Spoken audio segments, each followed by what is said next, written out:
समझ पाए। सब्जी में नहीं लहसुन दिलाए, इतना महंगा कहाँ से खाए। 400 किलो मिले छे भाई, सुन के सब हिले छे। केना के कोई मीठ बनेते, बिना लहसुन के स्वाद नहीं। जिया हो नीतीश जिया हो मोदी, तोरा जिता के कबले भोगी।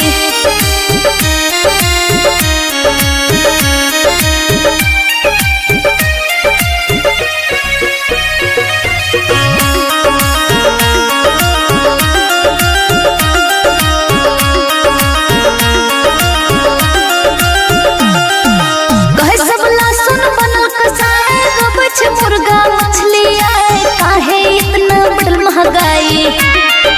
मछली में ना लहसुन दिलाए, बिना लहसुन के बिसान बुझाए।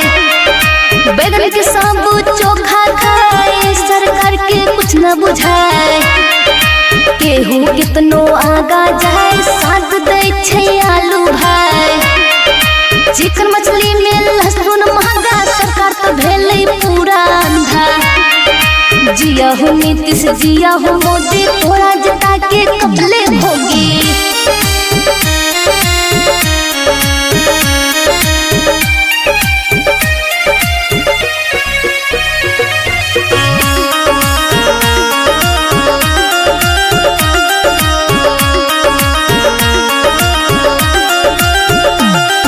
लहसुन के बिना चिकन अधूरा, कोई ना खाए छे खाना पूरा। मुँह में लागे सबके धूरा। 1 पाव में 100 दाम, बाजार में मिले सोना के नाम।